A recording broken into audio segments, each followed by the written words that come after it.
Hey guys, welcome to today's video. और आज हम करने वाले हैं लीड कोड का प्रॉब्लम 889, जिसका नाम है construct binary tree from pre order and post order traversal. तो बेसिकली इधर हमें एक प्री ऑर्डर का एरे दिया है हमको, और पोस्ट ऑर्डर का भी एक एरे दिया है, और इन दो एरे से हमें हमारा ये ट्री कंस्ट्रक्ट करना है। तो चलिए देखते हैं इसका सॉल्यूशन हम कैसे करेंगे। अप्रोच, तो ये मैंने लाई हमारा इनपुट इधर। तो रिकर्जन में मोस्टली हम क्या करते हैं, हम एक ऐसा केस देखते हैं जिसमें हमारा सबसे एक सब क्वेश्चन या सब part of the question cover हो जाए, और अगर हमारा वो क्वेश्चन या वो सब पार्ट अगर सॉल्व हो रहा है तो आगे का सारा पार्ट हम रिकर्शन को दे सकते हैं सॉल्व करने के लिए, और वो हमें दे आता है। तो इसे ही हम कहते हैं रिकर्सिव कॉल ऑफ फेथ। तो इसमें ये जो पर्टिकुलर प्रॉब्लम है वो थोड़ा इसका रिकर्जन इंट्यूटिव नहीं है इतना ज़्यादा, पर फिर भी मैं पूरी कोशिश करूंगा आपको समझाने के लिए। और अगर आपको ये एक्सप्लेनेशन भी अगर इतना अच्छा नहीं लगा हो तो कोई टेंशन मत लो, ड्राई रन से आपको बहुत अच्छे से पता चल जाएगा कि हम कर क्या रहे हैं। तो सबसे पहले हमें ये प्री ऑर्डर दिया है और पोस्ट ऑर्डर दिया है एरे। तो अगर मैं ऐसे इमेजिन करूँ कि मेरा प्री ऑर्डर होता 1 फॉर एग्जाम्पल, ये होता मेरा प्री ऑर्डर, और ये होता मेरा पोस्ट ऑर्डर एरे 1। तो क्या मैं ऐसा कर पाता, फॉर एन एग्जाम्पल, अगर ये मेरा एरे है तो मैं क्या करता, एक इंडेक्स लेता, इंडेक्स जो होता प्री ऑर्डर का, और एक होता इंडेक्स पोस्ट ऑर्डर का। और अगर मेरी जो मैं एक ट्री नोड करने वाला हूँ क्रिएट, ट्री नोड जो रूट होगा मेरा is equal to new tree node, और उसके अंदर प्री आईडीएक्स जो स्टार्टिंग में होता 0।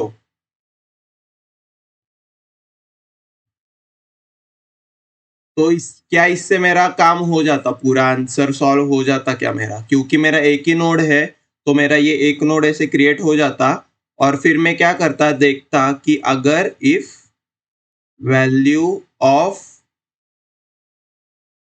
रूट, या रूट का वैल्यू हम बोल सकते हैं, इफ रूट का वैल्यू इक्वल टू है हमारे पोस्ट ऑर्डर के पोस्ट आईडीएक्स के साथ, तो हमारा ट्री ऑलरेडी बन चुका है। तो इसलिए क्या कर दो, पोस्ट आईडीएक्स प्लस प्लस कर दो और रिटर्न कर दो रूट। और यहाँ भी हम प्लस प्लस करेंगे क्योंकि हमने इसका रूट ऑलरेडी बना दिया है। तो इधर क्या होगा हम देख लेंगे। सबसे पहले हमारे फंक्शन में सबसे पहले एक रूट क्रिएट होगा हमारे प्री आईडीएक्स के इंडेक्स से। तो ये हमारा 0th इंडेक्स पे है 1, इसलिए 1 का रूट क्रिएट हो गया हमारा।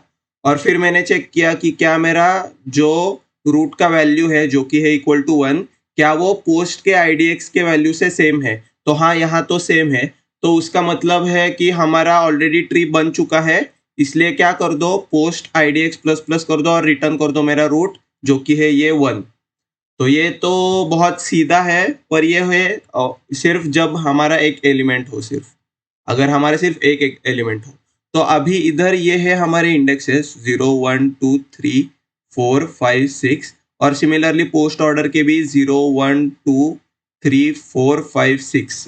तो अभी इस केस में अगर हमें तो ये पता है कि सबसे पहले प्री ऑर्डर में रूट आता है, तो हमारा पहला एलिमेंट ही होने वाला है रूट। तो अगर मैंने ये रूट क्रिएट कर दिया ऐसे ही, तो मेरा रूट का वैल्यू क्या पोस्ट ऑर्डर के 0th वैल्यू से इक्वल होगा? ऑब्वियसली नहीं होगा, क्योंकि इधर पोस्ट ऑर्डर में सबसे लास्ट में हमें वो रूट मिलने वाला है। तो मैं क्या कर दूंगा, इसका यही मतलब होता है कि हमारा ट्री इनकम्प्लीट है। तो अगर हमारा ट्री इनकम्प्लीट है तो मैं क्या करूंगा, रिकर्सिवली मेरा फेथ ये कॉल कर दूंगा और ये बोल दूंगा कि इफ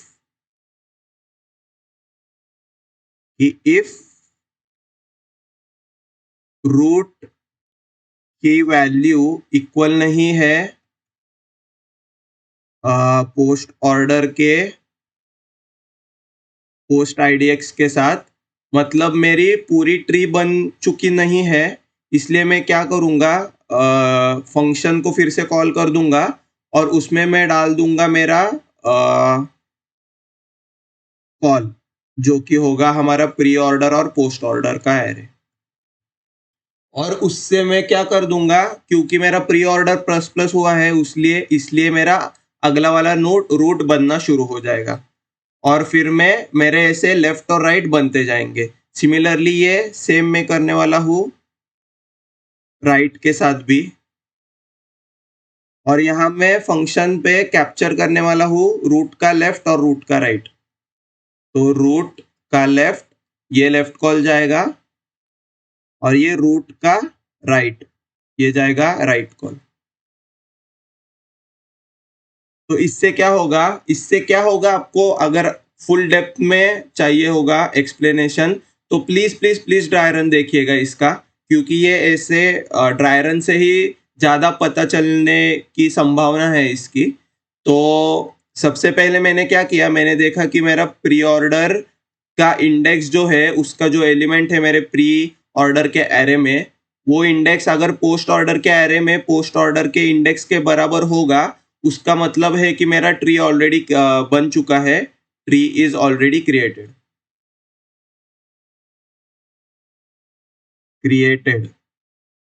पर अगर ऐसा नहीं है तो मैं ट्री के लेफ्ट में सेम रिकर्सिव कॉल लगाऊंगा हमारी, और ट्री के राइट में भी सेम रिकर्सिव कॉल लगाऊंगा, और उससे हमारा ये पूरा एरे बन जाएगा रिकर्शन से। तो हमारा एल्गोरिदम ऐसा होता है इस पॉइंट पे, एल्गो ऐसा होता है कि इफ नोड का वैल्यू है हमारा जो, वो इक्वल टू है हमारे पोस्ट ऑर्डर के पोस्ट आईडीएक्स के साथ, तो हमारा ट्री ऑलरेडी क्रिएटेड है, ट्री इज ऑलरेडी क्रिएटेड।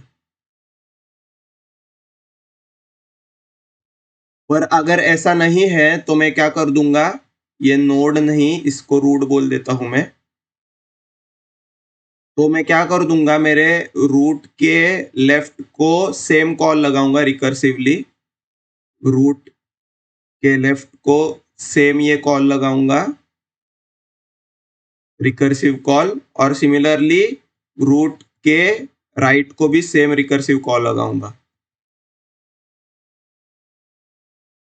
पर ये कब लगाऊंगा मैं कॉल, ये कॉल तभी लगाऊंगा जब हमारे ये जो कंडीशंस है कि रूट का वैल्यू मेरा नॉट इक्वल टू है किससे, हमारे पोस्ट ऑर्डर के आईडीएक्स के साथ, पोस्ट आईडीएक्स के साथ।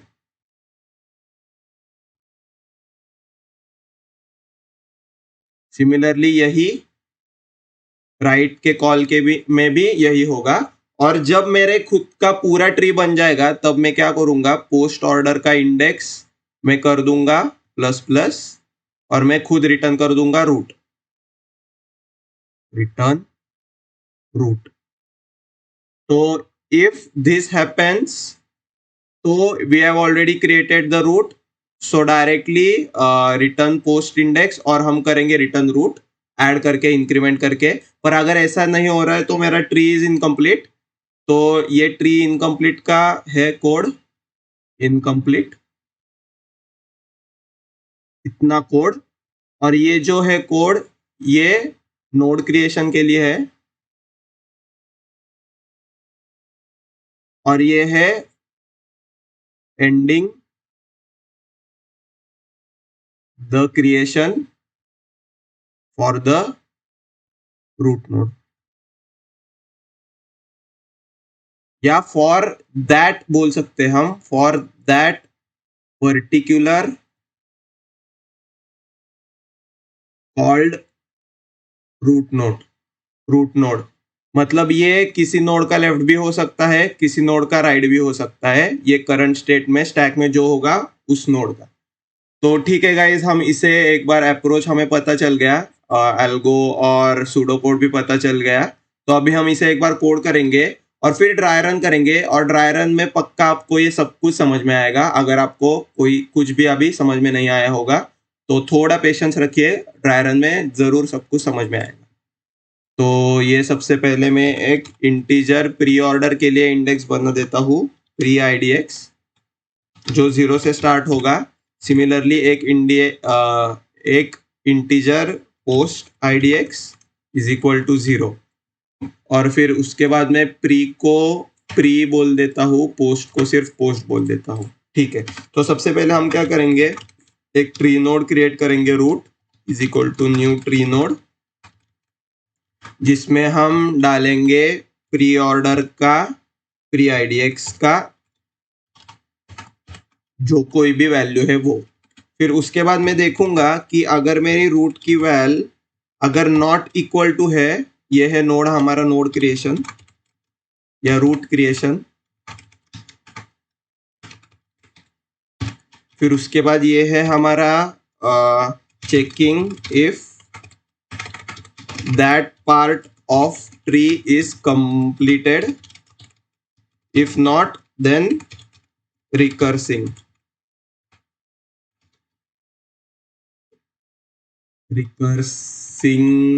ठीक है, recursive calls, recursively calling left and right. ठीक है, तो ये कैसे करेंगे हम चेक, इफ रूट की वैल्यू अगर नहीं है इक्वल टू मेरे पोस्ट ऑर्डर के पोस्ट IDX से, तो मैं ये रिकर्सिवली कॉल कर दूंगा, किसके लिए, प्री और पोस्ट के लिए।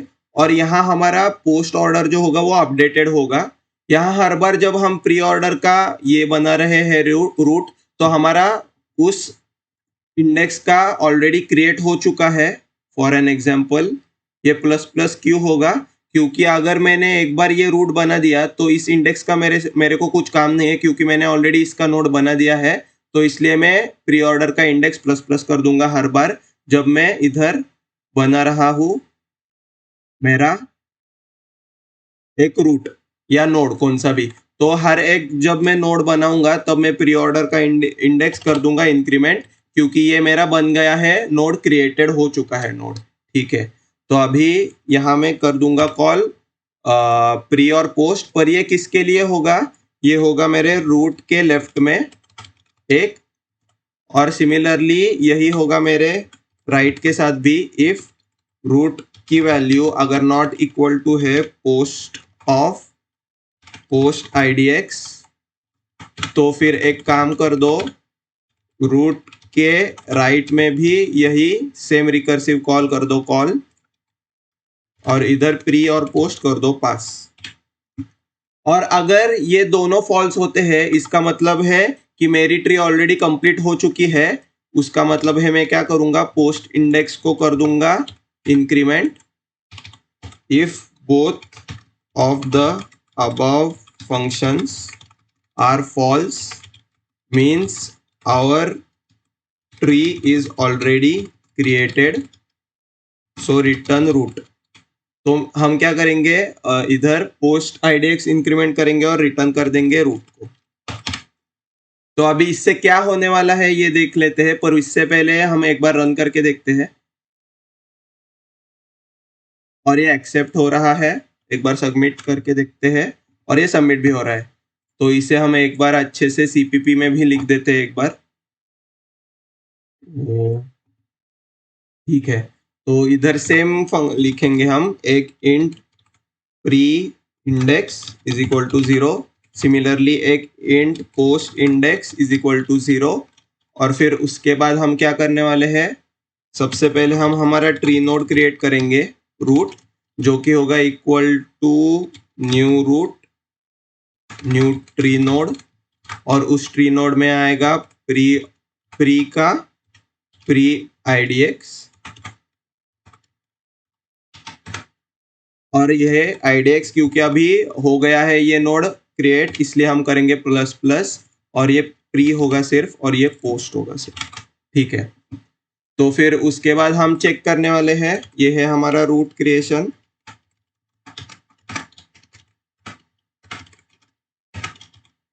फिर उसके बाद हम चेक करेंगे, check if tree is completed, if not call recursively left right and left, जो होगा मेरा इफ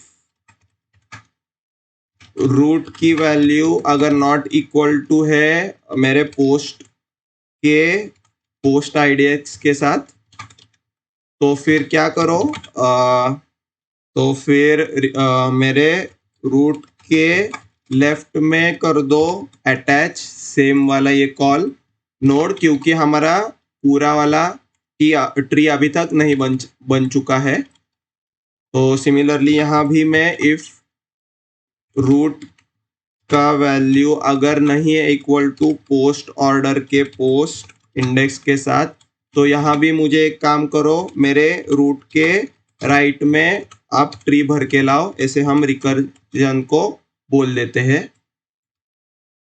और अगर ऐसा नहीं हो, if both ifs are not are false, तो हमारा ट्री बन चुका है, then tree is already constructed, return root. और अगर पूरा ट्री कंस्ट्रक्ट भी नहीं हुआ होगा तो भी ये रिकर्शन रिटर्न करेगा रूट, इसको प्लस प्लस करके, हमारे पोस्ट इंडेक्स को प्लस प्लस करके। और वो कैसे होगा हम वो ड्राई रन में एक बार देख लेंगे। तो रिटर्न रूट, ठीक है, तो ये भी आप एक बार चला कर देखेंगे, और ये एक्सेप्ट हो रहा है, सबमिट करके देखेंगे, ये सबमिट भी हो रहा है। ठीक है, तो अभी हम बहुत अच्छे से इसे ट्राई रन करेंगे और देखेंगे कि ये एक्चुअली हमारा ट्री बिल्ड कैसे कर रहा है। तो ये रहा हमारा नया पेज, ये है हमारा कोड।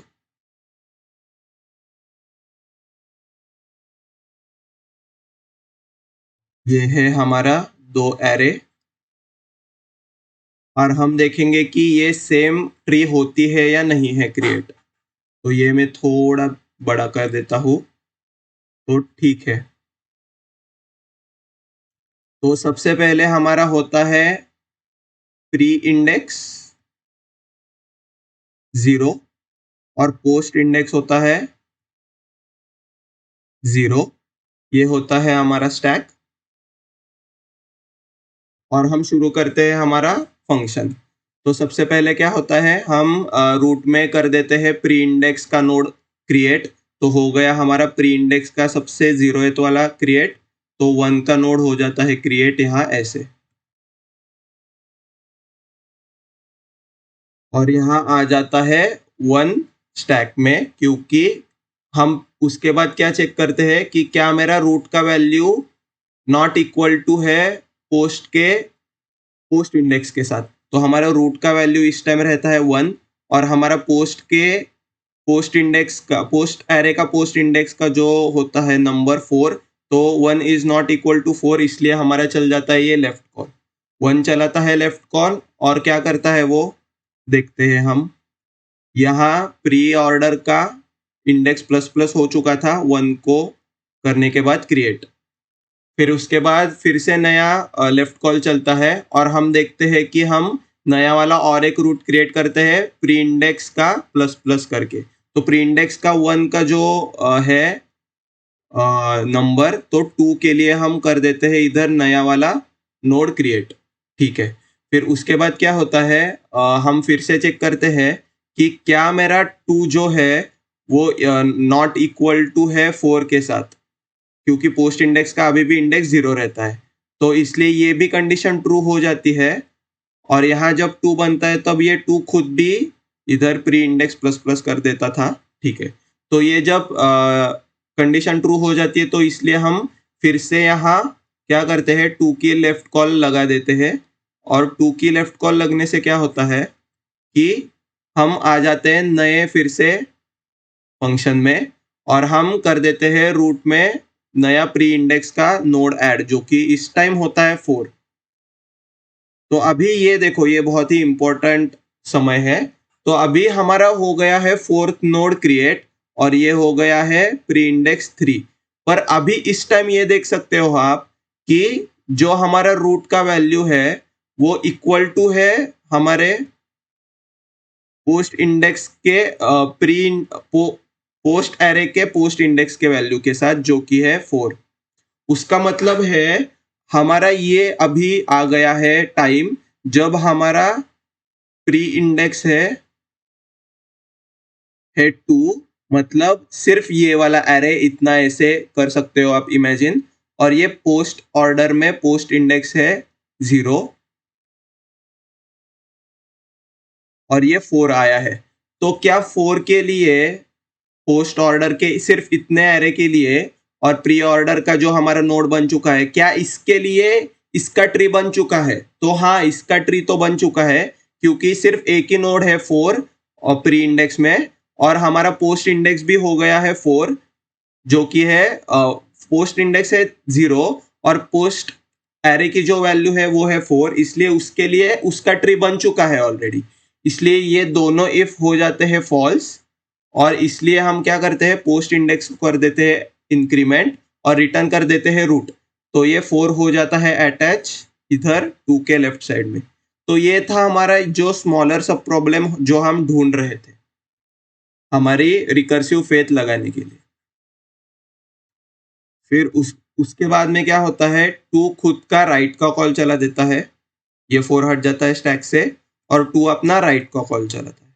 जब 2 अपना राइट का कॉल चलाता है तब हम क्या करते हैं, हम चेक करते हैं कि क्या मेरा जो 5 वाला नोड है वो सबसे पहले हम कर देते हैं ऐड 5 वाला नोड रूट में। तो ये हो जाता है 5 वाला नोड ऐड ऐसे क्रिएट हो जाता है। और फिर हम देखते हैं कि क्या मेरा जो 5 है रूट का वैल्यू, क्या वो नॉट इक्वल टू है पोस्ट के पोस्ट इंडेक्स से। तो पोस्ट का पोस्ट इंडेक्स अभी बन चुका होता है 5 क्योंकि पोस्ट इंडेक्स है 1, तो पोस्ट ऑफ 1 होता है 5, इसलिए अभी ये इक्वल टू है, इसलिए ये फिर से कंडीशन फॉल्स हो जाती है, ये फिर से कंडीशन फॉल्स हो जाती है। तो अभी फिर से 5 के लिए आप देख सकते हो, 5 के लिए हमारा सबसे पहले जब 5 बनता है तब ये तो हो जाता है प्लस प्लस, पर जब 5 था तो हमारा प्री इंडेक्स था 3, इसलिए सिर्फ ये वाला एरे आप कंसिडर कर सकते हो प्री ऑर्डर का, और ये था पोस्ट इंडेक्स 1 जो था, सिर्फ इतना वाला एरे कंसिडर कर सकते हो। तो इसके लिए अभी 5 के लिए खुद का पूरा ट्री बन चुका है, इसलिए ये दोनों इफ फॉल्स रहते हैं, और इसलिए हम क्या करते हैं, पोस्ट इंडेक्स कर देते हैं प्लस प्लस, जिससे ये हो जाता है 2, और हम रिटर्न कर देते हैं रूट 2 के राइट को, तो ये 2 के राइट में आ जाता है 5। ठीक है, तो अभी क्या होता है, उसके बाद उसके बाद 2 के दोनों कॉल चल चुके रहते हैं, इसलिए 2 खुद क्या करता है, पोस्ट इंडेक्स को कर देता है प्लस प्लस और रिटर्न कर देता है खुद को 1 के लेफ्ट में, और ये 2 हट जाता है स्टैक से।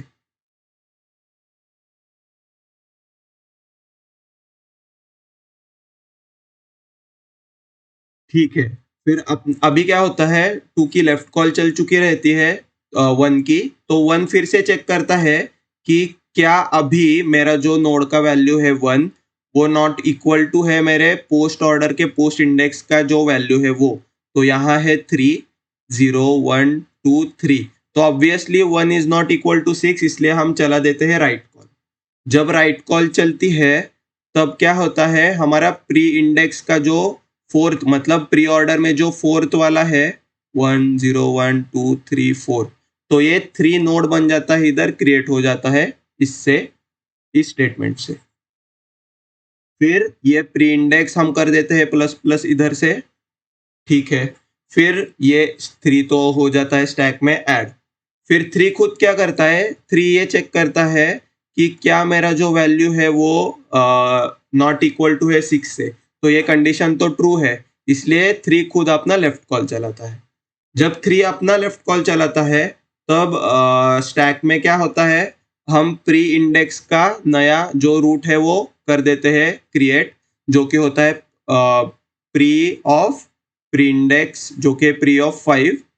तो प्री ऑफ 5 होता है 6, तो हम 6 का एक नोड क्रिएट कर देते हैं। पर जब हम 6 का नोड क्रिएट करते हैं तब हम ये चेक करते हैं कि क्या मेरा 6 इक्वल नॉट इक्वल टू है 6 से, तो ये कंडीशन तो आ जाती है फॉल्स, तो इसलिए ये हमारा इफ नहीं चलता है। फिर से ये भी इफ नहीं चलता है क्योंकि अभी ये कंडीशन तो ट्रू हो चुकी है। तो अभी सिर्फ अगर आपने 6 के लिए ध्यान दिया होगा तो 6 के लिए आप ये देख सकते हैं, ये 5 इंडेक्स है प्री का और ये पोस्ट का है, इतना वाला इंडेक्स अभी 3 है। IDX IDX ये प्री का अभी चल रहा है 5 इंडेक्स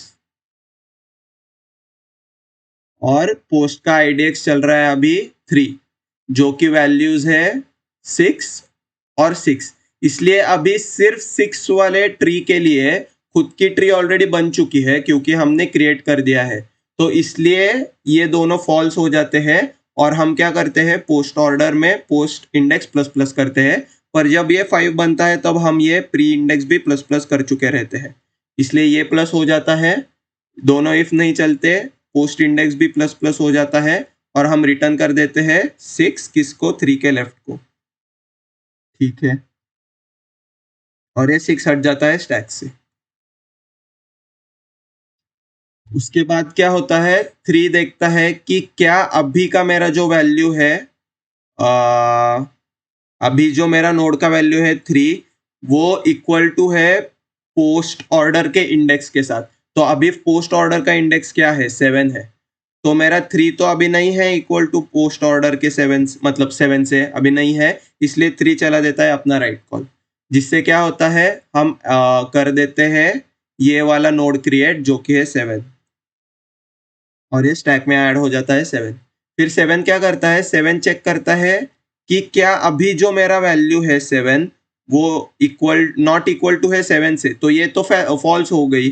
फिर से अभी वही हुआ है, हमारा प्री इंडेक्स है अभी 6 और ये नोड क्रिएट होने के बाद हो गई 7, और सिमिलरली हमारा पोस्ट इंडेक्स है 4, जिससे हमारे ये दोनों एरे होते हैं 7 और 7, और इसलिए सिर्फ 7 के लिए उसका खुद का एरे ऑलरेडी बन चुका है, इसलिए हम ये दोनों हमारे इफ कंडीशंस हो जाते हैं फॉल्स।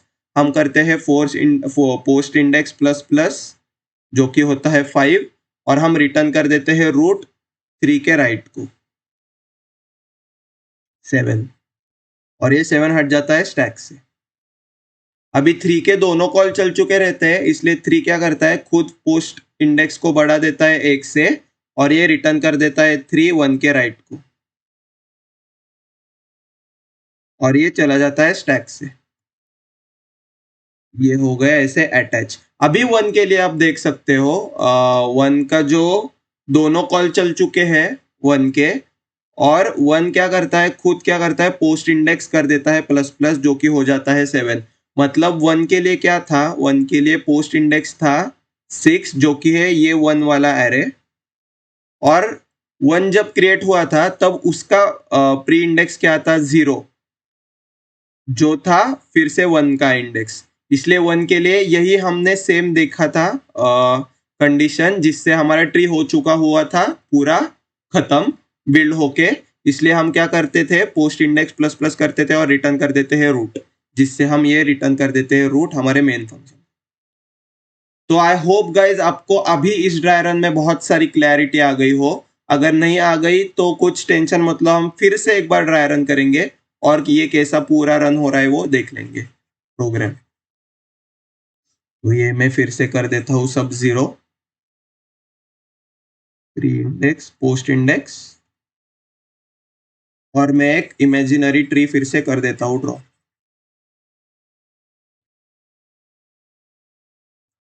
तो ये है मेरी ट्री 1 2 3 4 5 6 7। ठीक है, तो ये इसका प्री ऑर्डर क्या होगा, ये मैं डिलीट कर देता हूँ अभी। इसका प्री ऑर्डर होगा 1 2 5 6 7 3 4 और इसका पोस्ट ऑर्डर होगा 6 7 5 2 4 3 और 1। ठीक है, तो फिर से हम करते हैं हमारी कहानी शुरू। और सबसे पहले क्या होता है, ये हम ट्री एक थोड़ा छोटा कर लेते हैं इसे, और ये हम इधर रख लेते हैं। ठीक है, तो अभी हम इधर हमारा नया ट्री बिल्ड करते जाएंगे।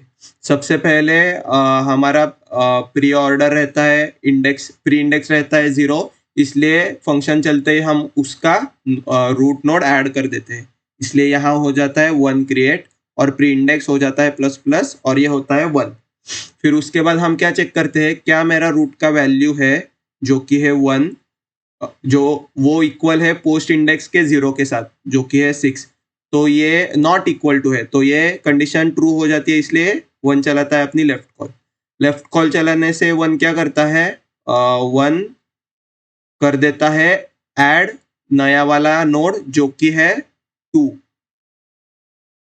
और फिर से हम प्री इंडेक्स कर देते हैं प्लस प्लस और ये प्री इंडेक्स हो जाता है 2, तो इधर ऐड हो जाता है 2 वाला नोड। फिर से हम क्या करते हैं, हम ये चेक करते हैं कि क्या मेरा 2 नॉट इक्वल टू है 6, तो ये भी सही आता है हमारा। इसलिए फिर से हम क्या करते हैं, नया इंडेक्स कर देते हैं, नया रूट नोड कर देते हैं क्रिएट, जो कि होता है pre of pre index plus plus. तो अभी प्री इंडेक्स है 2, इसलिए 5 हो जाता है क्रिएट यहाँ, और हम प्री इंडेक्स को कर देते हैं प्लस प्लस जो कि है 3। फिर उसके बाद ये 3 हो जाता है स्टैक में ऐड, सॉरी 5 हो जाता है स्टैक में ऐड। फिर उसके बाद फिर से 5 खुद चेक करता है कि क्या 5 नॉट इक्वल टू 6 है, तो ये फिर से ट्रू हो जाती है पूरी इफ की कंडीशन, इसलिए 5 खुद अपना लेफ्ट कॉल चलाता है। जब 5 अपना लेफ्ट कॉल चलाता है तब क्या होता है, ये हम नया नोड ऐड कर देते हैं जो कि होता है हमारा प्री ऑफ प्री इंडेक्स जो कि है प्री ऑफ 3, और ये है 0 1 2 3 4 5 6, तो ये 6 वाला नोड हो जाता है क्रिएट इधर स्टैक में। पर अभी इस टाइम क्या होता है, इस टाइम ये होता है कि हमारा जो रूट का वैल्यू है 6 वो नॉट इक्वल टू नहीं रहता 6, इसलिए ये इफ नहीं चलता, फॉल्स हो जाता है, और ये इफ भी नहीं चलता, और इसलिए हम क्या करते हैं, पोस्ट इंडेक्स कर देते हैं प्लस प्लस। ये 6 का नोड जब बना था तब ये भी प्री इंडेक्स हुआ था प्लस प्लस, और हम रिटर्न कर देते हैं रूट, तो ये 6 कर देता है रिटर्न खुद को 5 के लेफ्ट को, तो ये अटैच हो जाती है ऐसी लिंक। तो अभी 6 के लिए आप फिर से देख सकते थे कि प्री इंडेक्स 6 के लिए था 3 और पोस्ट इंडेक्स था 0, जिसका मतलब है प्री के एरे में आप देख सकते हो 3 में है वैल्यू 6, और सिमिलरली पोस्ट में भी आप देख सकते हो 0th में वैल्यू है 6, इसलिए हमारा ऑलरेडी 6 के लिए बन चुका है ट्री पूरा कंप्लीटली, इसलिए हम क्या करते हैं, डायरेक्टली वो रिटर्न कर देते हैं रूट नोड। ठीक है, तो अभी क्या होता है, उसके बाद 6 हट जाता है स्टैक से, और 5 क्या करता है, 5 ये चेक करता है, अभी हमारा पोस्ट इंडेक्स बन चुका होता है 2 1, इसलिए इसका होता है 7। ठीक है, तो अभी 5 चेक करता है कि मेरी खुद की वैल्यू, रूट की जो वैल्यू है 5 वो नॉट इक्वल टू है 7, तो ये तो कंडीशन एकदम बराबर आती है, इसलिए 5 अपना चलाता है राइट कॉल, और राइट कॉल चलाने से क्या करता है 5, प्री इंडेक्स का जो फोर्थ इंडेक्स है, मतलब प्री का जो फोर्थ इंडेक्स है उसका कर देता है रूट क्रिएट, इसलिए ये 7 हो जाता है रूट क्रिएट, और हम इधर ऐड कर देते हैं 7। पर अभी 7 के लिए भी क्या हो जाता है, 7 खुद देखता है कि मेरा वैल्यू 7 तो नॉट इक्वल टू 7 नहीं है, क्योंकि ये इक्वल टू 7 है, इसलिए ये खुद क्या करता है, सिर्फ पोस्ट इंडेक्स प्लस प्लस करता है, और ये रिटर्न कर देता है खुद को 5 के राइट में 7। तो अभी आप 7 के लिए भी देख सकते हो, हमारा जो ये 7 जब क्रिएट किया था हमने तो हम ये प्लस प्लस हुआ था। तो 7 के लिए प्री इंडेक्स था 4 और पोस्ट इंडेक्स था 1। और आप देख सकते हो प्री एरे में जो फोर्थ इंडेक्स का एरे है मतलब एलिमेंट है वो 7 है, और पोस्ट के लिए भी जो फर्स्ट इंडेक्स का एलिमेंट है वो 7 है। इसलिए 7 का पूरा ट्री ऑलरेडी बन चुका है इस कंडीशन में, इसलिए हम पोस्ट इंडेक्स को प्लस प्लस करके 7 को कर रहे हैं रिटर्न उसके पेरेंट नोड को। ठीक है, तो ये भी हमें पता चल गया। तो अभी क्या होता है, इसके बाद 5 के दोनों कॉल चल चुके रहते हैं, इसलिए 5 खुद क्या करता है, पोस्ट इंडेक्स कर देता है प्लस प्लस और रिटर्न कर देता है खुद को 2 में, 2 के लेफ्ट में, और ये हट जाता है स्टैक से। फिर उसके बाद क्या होता है, 2 खुद देखता है कि क्या मेरा जो वैल्यू है 2 वो है 5 से नॉट इक्वल। तो ये कंडीशन होती है ट्रू, क्योंकि ये जो पोस्ट ऑफ इंडेक्स मतलब पोस्ट ऑफ जो 3 है उसका वैल्यू है 0 1 2 3। ओके सॉरी, ये 3 था तो ये होता है 2। ठीक है, तो हमारा पोस्ट का जो पोस्ट इंडेक्स है, इधर हमारा पोस्ट इंडेक्स अभी है 3, इसलिए पोस्ट का पोस्ट मतलब पोस्ट का 3 जो है वो एलिमेंट है 2, इसलिए हम ये चेक करते हैं क्या 2 इज नॉट इक्वल टू 2। तो ये वैल्यू ये स्टेटमेंट एकदम करेक्ट आ जाती है, इसलिए हम क्या करते हैं, ये फॉल्स आ जाती है स्टेटमेंट, इसलिए हम ये इफ की कंडीशन नहीं चलाते और हम पोस्ट इंडेक्स डायरेक्टली कर देते हैं प्लस प्लस। ठीक है, तो ये पोस्ट इंडेक्स हो जाता है 4। फिर उसके बाद क्या करता है, रूट खुद को कर देता है रिटर्न 1 को, और ये हमारा रूट 2 चला जाता है स्टैक से। फिर अभी क्या होता है, सबसे पहले 1 चेक करता है कि क्या मेरा वैल्यू नॉट इक्वल टू है पोस्ट इंडेक्स जो कि है 4। तो पोस्ट ऑफ 4 क्या है हमारा 0 1 2 3 4 जो कि है 4। तो ये कंडीशन ट्रू होती है, इसलिए 1 अपना चलाता है राइट कॉल। जब 1 अपना राइट कॉल चलाता है तब हम क्या करते हैं, जो 5th इंडेक्स में जो वैल्यू है प्री की वो बना देते हैं उसका रूट। तो यहाँ हो जाता है 3 क्रिएट इस स्टेटमेंट से। उसके बाद क्या होता है, हम चेक करते हैं कि क्या मेरा रूट का वैल्यू जो कि 3 है वो नॉट इक्वल टू है 4 के साथ। तो ये भी हो जाती है ट्रू कंडीशन, इसलिए 3 खुद क्या करता है, अपना लेफ्ट कॉल चलाता है। और जब ये 3 बनता है तब ये प्री इंडेक्स भी हो चुका रहता है 6, मतलब प्लस प्लस इंक्रीमेंट। फिर 3 जब अपना लेफ्ट कॉल चलाता है तब क्या होता है, हम नया वाला नोड कर देते हैं क्रिएट प्री इंडेक्स का, जो कि होता है 4, और हम प्री इंडेक्स को कर देते हैं प्लस प्लस, जो जिससे प्री इंडेक्स होता है 7, और ये 4 हो जाता है ऐड स्टैक में। उसके बाद क्या होता है, हम चेक करते हैं कि क्या मेरा 4 नॉट इक्वल टू 4 है। तो ये कंडीशन तो हो जाती है फॉल्स इसके लिए, इसलिए हम ये इफ नहीं चलाते।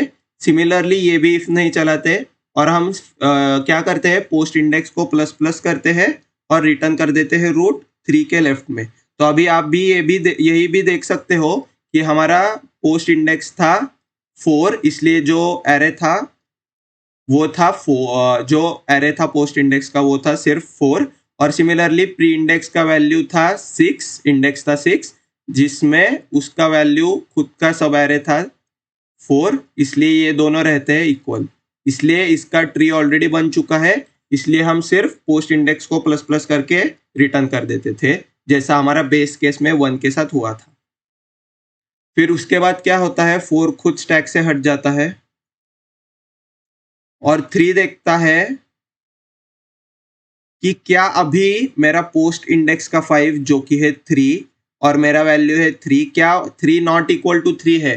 तो ये वैल्यू हो जाती है फॉल्स, ये कंडीशन हो जाती है फॉल्स, इसलिए ये इफ नहीं चलता, और हम क्या करते हैं, पोस्ट इंडेक्स कर देते हैं प्लस प्लस, जिससे ये हो जाता है 6, और हम क्या करते हैं, रिटर्न रूट 1 के राइट को।